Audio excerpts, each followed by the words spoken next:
Now, Ben & Jerry's, the painfully woke ice cream brand, regularly virtue signal about every societal issue under the sun. And they've been at it again. This time they've decided to take a stand against the only Jewish state and released a statement declaring that we believe it is inconsistent with our values for Ben & Jerry's ice cream to be sold in the occupied Palestinian territory.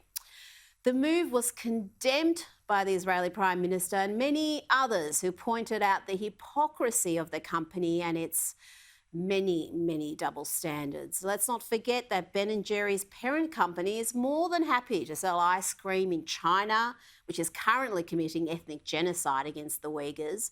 Ben & Jerry's is happy to sell its overpriced ice cream in the Palestinian territories, where members of the LGBT community face horrendous abuse from Hamas and the Palestinian Authority.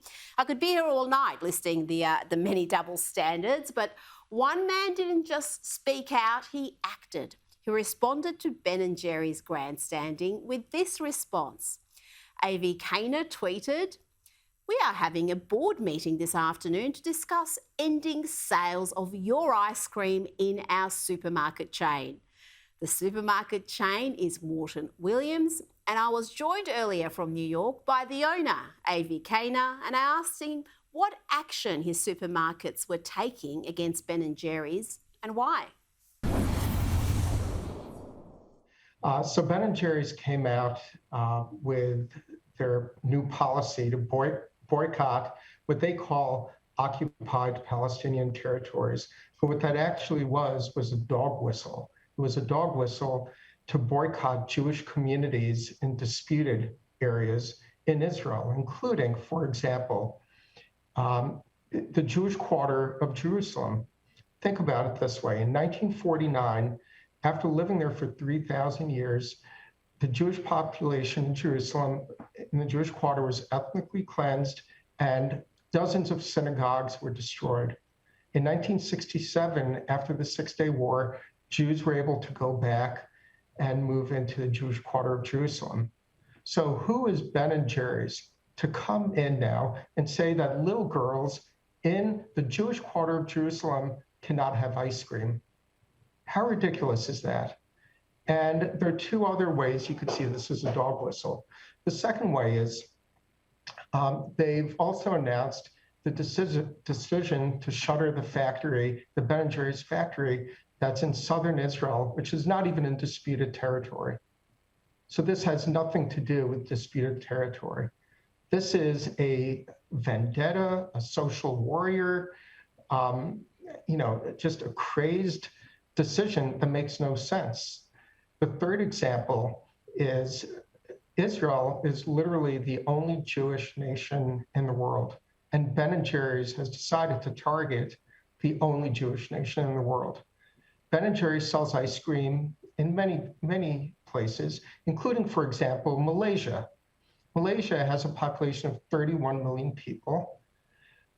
It has no freedom of religion, no freedom of press. If they discover that someone's gay, they throw him or her in jail for 20 years, if not worse. But it's okay to sell ice cream over there. So as you can see, this was a targeted attack against the Jewish communities that happen to live in disputed areas of Israel, and I'd say all of Israel. Now, Avi, you've got 16 outlets in New York and New Jersey. Tell me what's been the reaction of your customers to this news. Are they supportive of your actions? You know what? I've got to tell you, I am so overwhelmed with the support we've received.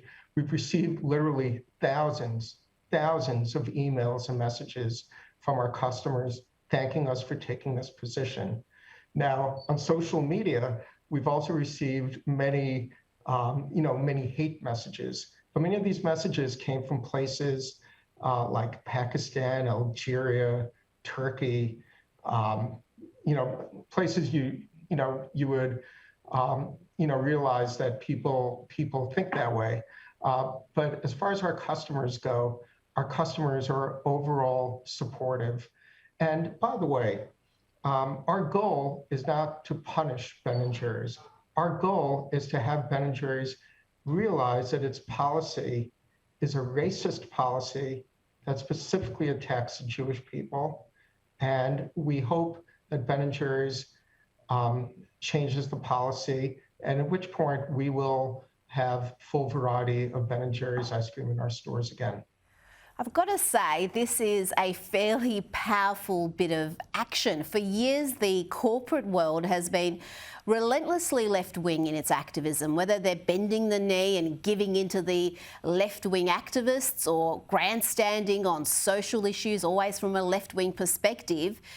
Could that trend be changing now? Will other companies have the courage to challenge some of the far left activism that companies like Ben & Jerry's engage in and say, no, you're not going to inflict your values and your worldview on us. We're not going to cop it and pretend it's okay. Well, I've got to tell you that I certainly hope that that changes, because that is not good for our society and for the world. Companies will figure out that, if you look at the average person is afraid to say what he or she feels because they're afraid of getting attacked by the far left. And as a result, they stay quiet. The only people you hear from are, like the extremists and the activists. And, I call them social warriors. They have one objective, and they want to achieve that objective regardless of what it costs. They don't care what it costs as long as they achieve that objectives. And I believe that corporations are smarter than that, and I certainly hope that that will change. I hope you're right, Avi, because it's just not healthy it being a one-way street. Now, you live in New York. We've seen the rise of disturbing anti-Semitic attacks and anti-Israel views.